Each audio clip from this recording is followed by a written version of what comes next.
We're here today at Stern headquarters with George Gomez, who is the Executive Vice President of Game Development. Tell us, George, what are the main duties that your job entails? Basically, I'm responsible for all the product development. So all the game development, all the supporting functions to game development.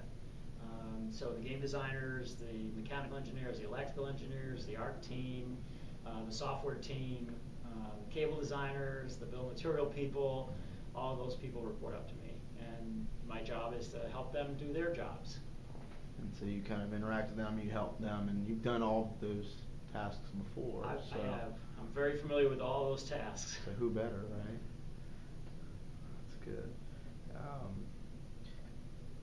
Recently, Stern did Mustang Pinball.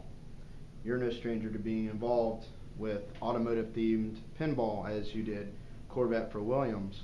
What was your involvement in the development of Mustang Pinball?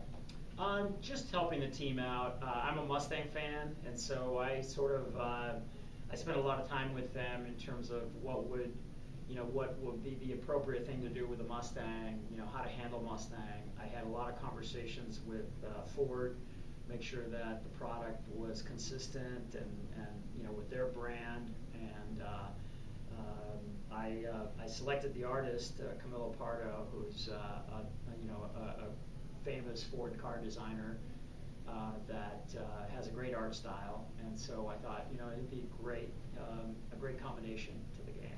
Yeah, it comes off as good pinball art. You can't just take any artist and say, "All right, pinball art." Right, it's very true. It has to be. It's very true. It's got to feel like pinball. It's got to be just right. Yeah. And some Ford dealerships actually have a Mustang pinball machine in them. And when I heard that Mustang was announced, that concept instantly popped in my head. Who is behind that actually happening? Well, it's a two-way street. We obviously are interested in getting new markets and new areas for the game. And so the nice thing about a game like Mustang is that not only does it appeal to a traditional pinball audience, but it also appeals to guys that maybe are not Mustang or pinball guys, but they're Mustang guys. So, for example, this past week with the big drive launch of the car in Las Vegas, we had all the games, all the versions of the game, the premium, premium boss, the pro, and the 50 years limited, all there, and the sales team, of course, and the sales team, moving games to car dealers and Mustang enthusiasts. And so you're getting inquiries just kind of not out of the blue, but yeah, from non-pinball people. Correct. Just that's about not only selling Mustang pinball machines, but it's about growing the popularity of pinball, right? You're exposing pinball to an audience of people that maybe have a nostalgic remembrance of pinball from an earlier era in their life. Maybe they were playing it in college or whatever, or some new people that have never really paid attention to pinball, but now they're seeing it because they're interested in Mustangs, and hey, here's a Mustang pinball. Let's see what this is about. When they do start playing it, they see and feel and hear things that they're familiar with. Right. All of the branding throughout the game is totally consistent to Mustangs throughout the years, right down to the colors that were selected for different cars. They're absolutely true to the years that were available, and it's the same thing with how options are handled. Same thing with how features in the game are handled. They're all consistent. If they reference Mustang, they're consistent and totally true to the history of the car. And that really it's the tale of, to me, most pinball enthusiasts, and that I know that there's a previous history as a child, teenager, college, then life happens, yeah. And then pinball happens, and it comes back, and so any means necessary, however possible, to get them back into it, whether it's at a car show, that's where better. Absolutely. That's and new exposure. We have a new generation of people that are just becoming exposed to pinball, because pinball is very, very hot right now. It's very popular. It's in the mainstream. We spend so much of our lives with virtual this and virtual that, right? We have virtual in our pockets. We go we go to work and we stare at a screen. We have screens in our cars. We have screens in our homes for entertainment. And so pinball is this physical, visceral thing. And our gravity is, or our randomness is a function of gravity, right? Our randomness is not a function of a number generator. So, it's a cool thing. And really, a lot of people playing can be 16, 18, 28, and it could be the first time seeing a pinball machine because arcades faded away in the late 90s when they were, babysit by TVs and Nintendos, and now it's everybody. There's so many options for entertainment. Yeah, there's no question. But there aren't many that are fun that are analog. Like if to bike, you can it's exertion, and if it rains, it can rain all day, it can snow all night. I can play pinball. I can play pinball indoors. Yeah. What cars do you currently have in your collection? And real quick, what are some of your dream cars? Right. So I have a 1969 Mustang Mach 1 that I tinker with, and I have a BMW M3, and I have a BMW Z4, a 2010 Z4, and an 89 Z4. Yeah, you were driving that when we had our first interview. Yep, that's right. You were cruising. Yep. The audio turned out well, except for at the end of the interview, I had to drive to work, and I have off-road, all-terrain tires. So a little noisy. Yeah, it gives it character. Stern has grown its team of programmers, artists, techs. What does it take to qualify to be a Stern Pinball development team member? Passion and talent. I mean, I think that all the guys that I have working for me love what they do. It doesn't matter whether they're a mechanical engineer or a cable designer. They love pinball, and so I think we start by you got to love pinball, come to work here, and then of course you have to have qualifications and talent, but it starts with loving to want to make the motions. So it's skills, passion, love for the game, and then you learn on any job.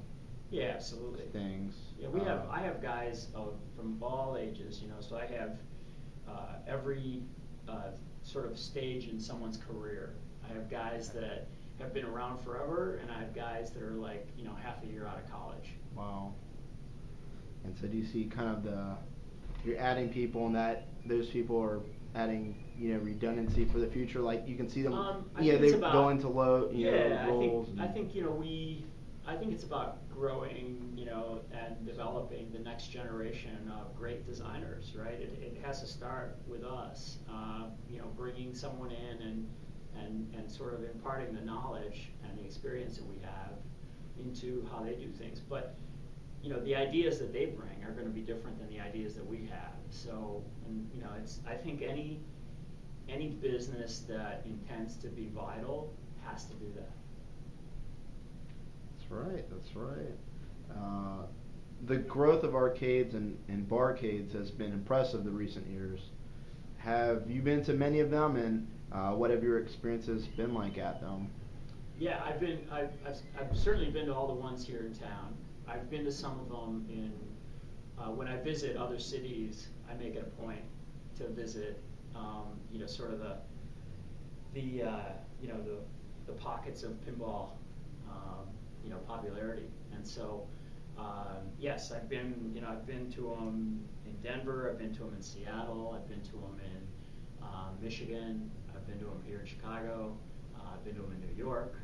So there is quite a resurgence going on, and it's really exciting to go to these places and see the different takes on them. Because, for example, I just came from Modern Pinball in New York City. Right. Their take on it is very different from the places here. Even within the city here, our barcades are very different, and they're themed differently. Their focus is a little different. But the cool thing is that they all expose people to pinball, and everyone plays and has a good time. Yeah, I was wondering what games that you've done, video or pinball, do you believe would do well in modern arcades and barcades? You know, the modern environment of gaming. You know, I think I can't say there aren't any that wouldn't do well. I mean, I think that there's games that I made, you know, 15 years ago that weren't particularly popular 15 years ago, and now they have huge fan followings. So it's very difficult to say. I've actually seen every game I've made on location. I have never not seen a game I've made in a location. So there's no games that you've done that haven't been on route? And games that, like right now, are out there. They're all, so it's like currently. I mean, when I say that, obviously in the day they were all on route. But I mean, but today, somewhere to this day, somewhere there's, I guarantee you, there's one of everything I've ever designed being played. There is, and daily, that segues good to this question I have of that I've spent a lot of time at the Logan Arcade locally, while in the area, which is one of my favorites, if not my favorite bar arcade. Yeah, he does an amazing job. It's a really good environment, a great collection, and they have a few games of yours there, and one of them is Discs of Tron. Yeah, which you just got in there. Yeah. And to me, Discs of Tron is a game that's aged very well. Yeah. Like, better than most games. I sometimes think it's funny because I think about those games and I think, has it really aged well, or is it just popular because it's never been seen by a generation of game players, you know? But yeah. I think it's aged well, because you can look at games from around the era, or even 10 years later, and most games are irrelevant. I mean, to me, most video games have become obsolete, irrelevant, and are parted out. That are for route, and very few are really hold up. And because if they really were going to hold up, they'd still be on route. Yeah. They wouldn't be putting the crane games out. And, sure. You know, everybody has their own hustle, but the crane games and the bowling games and stuff, and but that holds up. Pinball holds up, and it does. For me as a collector operator, I put a game out, and as long as it's in the right location, people will play it, and it's just you gotta cycle them around. I was wondering about the recent board set change in Stern Games, and if there's going to be one in the future. If there's going to be any changes with boards. You actually haven't really seen the new one yet. Okay. You've seen the revision. You've seen hybrids. Right. You've seen bits and pieces of the new system sort of being exercised in the old system. But very soon now you're going to see the full-blown new system, and you'll see even that you'll see in increments. But yeah, it's about it's about basically bringing the hardware set into the current era. A modern processor and more horsepower, more memory, more capabilities, the ability to expand on what the game does. You think the infrastructure as it is on a board and processing level, it's kind of closer to Redline or the current one? Yeah, or I mean, not really close, but it's getting good at there. what it does, Yeah. But it's good at what it does. But we really need to do more. The games need to be online. We need a more updated display. We need better sound processing. We need capability to do different types of displays. We need a lot of things that the current system, it would be hard pressed. I mean, the current system has proven to be incredibly flexible and incredibly powerful. It's been solid. It's been a very stable platform for many years, and it's been remarkably flexible because just if you look at what we've done in the past couple of years, in terms of introducing non-ghosting LEDs and stuff like that and with very little effort in terms of what it took the hardware to deal with it. Right. It's a testament to how good the original design was. And kind of goes with the market of things, like when I don't know. I mean, I was alive, but I don't know. Well, I guess I wasn't alive when power windows and power locks and all that came in, and really it was, what didn't happen overnight that every car had that, right? It was, as the demand came, and Sure. and not everybody, not even now, not everybody wants LEDs, Right. but it's like many do, and I think there's more that are for it as opposed to like adamantly against it. And we're spending a lot of time, sort of, I think the entire community sort of, at first they implemented them. The initial implementations weren't very good, meaning that they were, they were too bright, they had ghosting issues, had this, that, the other thing. So now we're paying a lot more attention to how do we make them more suitable to pinball? Right.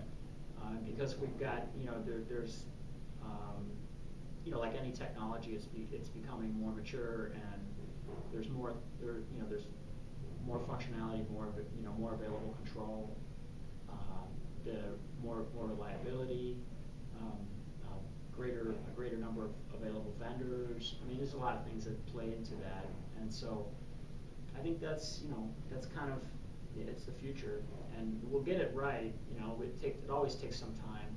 I think timing is perfect because I've been collecting for just over 3 years, and I instantly started putting LEDs here and there, and a dart game on route's not going to earn as much. Yeah. I agree with you. And it's maintenance wise. Yep. It's basically it's a win on all fronts. Yeah, I mean, I have in my game room at home. I mean, I have most of my original stuff is exactly original, and I have to say that those things look dull and dim in comparison to my new games. My new games look like they can light the room. Well, even Transformers looks with LEDs. Yeah. And we have a Pro on route Sure. at a movie theater, so it's on the left is Transformers, on the right is Avengers, and in the middle is Star Trek Pro. Yeah. And it's quite a difference. It's quite a difference, and just a few LED bulbs. I mean, even a dozen or 2 dozen bulbs. It makes a huge difference in terms of attracting somebody from across the room and playability. Yeah, it just makes the game feel and look more modern. And incandescent's not bad, and they do make bulbs that are LEDs that are really look like incandescent, like at Asbury Park. Control it more. Yeah. And you can still do that. I was wondering, it was announced recently that STERN will be manufacturing the Medieval Madness reproduction. Right. Are you involved in this process any? Yeah, we have to be because the engineering group participates in everything, but we're primarily a contract manufacturer, so we haven't really designed anything for the game. You've play tested or something like We've that? We've play tested it. I mean, a lot of us worked on the original, right? And so I think that because a lot of us worked on the original, we've sort of weighed in on how something should be or what we think about something. So yeah. And what do you think of the possibility of Monster Bash reproduction? No idea. That like I said, we're a contract manufacturer, so I'm not privy to Planetary's business plans. Yeah. I think it'd be cool, but I have no idea what they have in mind. And lastly, one of my top 10 favorite games is Sopranos. Yeah. That you designed. I thoroughly enjoy it, and I was wondering how the development process went to that game, and what do you think of the game looking back? Because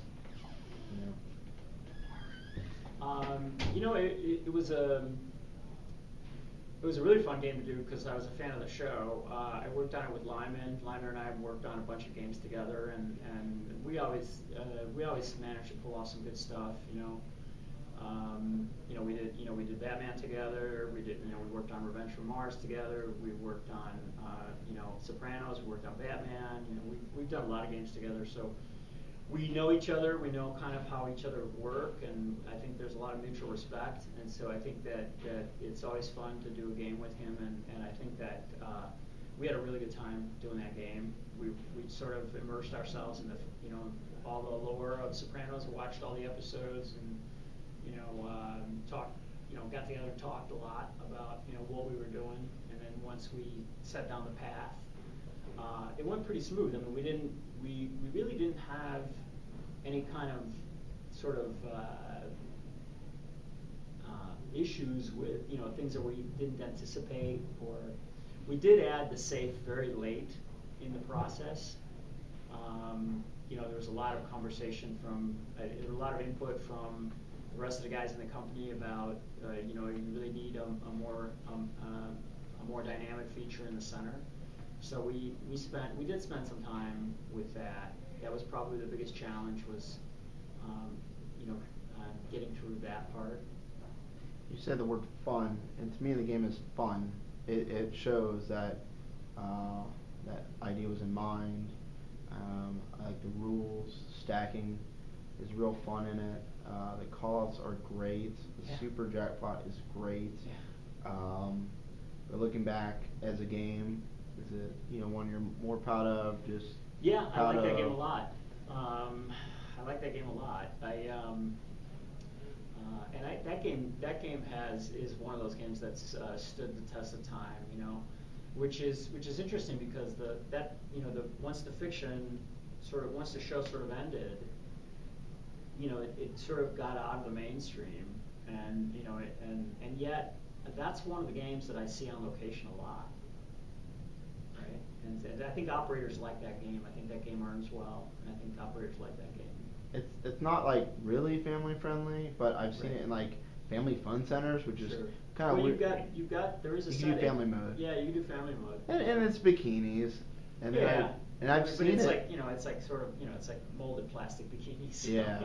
Yeah. So it's not nothing's not too risque. Anything goes now at this rate, but it's not that risque. No, it's not. But the place I've seen it where it really is most at home is there's a gentleman's club in Jacksonville, Florida called the Gold Club, and there's an Attack from Mars and a Sopranos there, and they actually clean it and actually work. So That's it's to me there's no better place to place one. That's consistent with the fiction. And a game about the bada bing and the bada bing. It's the best location. And lastly, you're next to the next game that's rolling out. This thing it's pretty cool, the reception we've gotten on this. This is really coming along. We're kind of putting the polishing touches on it now, and so in terms of the game rules and the software, but it's got a huge following, and it's had a great reception, and we're excited about it. There's a lot of buzz about it inside the building. I can always tell, kind of when we have something, because you can see my high scores are up there. I got high score 1 and high score 4 on it, and 2 of the modes, CDC. Yeah, and you're playing this code is being updated literally daily. So wow. You're playing stuff that's already old. Oh man, I can tell there's a lot you can add with the shots. Well, what do you think of the layout? What do you think of the I think it's pretty classic Borg. Yep. It's got a lot of his signature touches. So I mean, I think if you like board games, it's a winner. You're gonna love this one. It shoots really easily. Right. It's like kind of like it's one of those games where no matter where you shoot, you're gonna fall into something.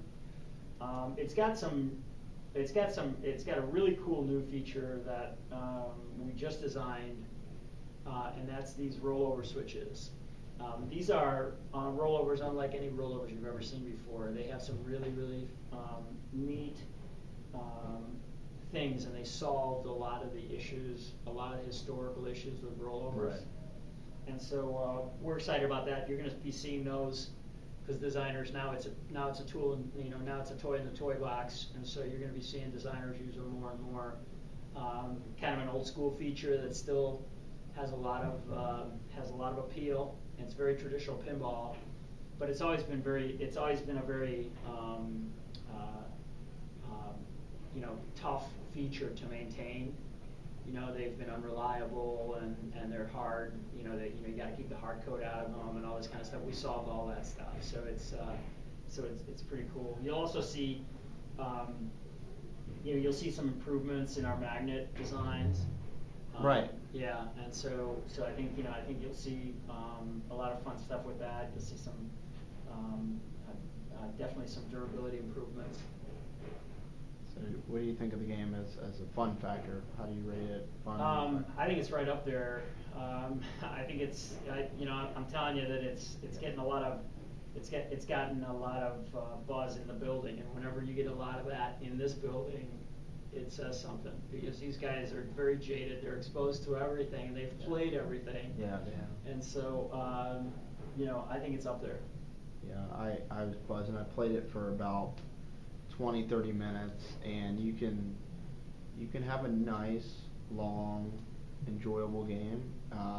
It's open enough. When you drain the ball, I really only got frustrated at myself for not keeping the ball alive. I never got frustrated with the game. It doesn't have a mean throwback. Yeah. On it. It doesn't. It's yeah, really. Got some fun. It's got some fun stuff in it, and yeah, wait till you see. He's got some even cooler things in the LEs. So, you know, really fun. Well, thank you very much for the interview and the time, and we look forward to a Walking Dead Yep. in a barcade near you. Yes, absolutely. Thank you very much. Thanks a lot.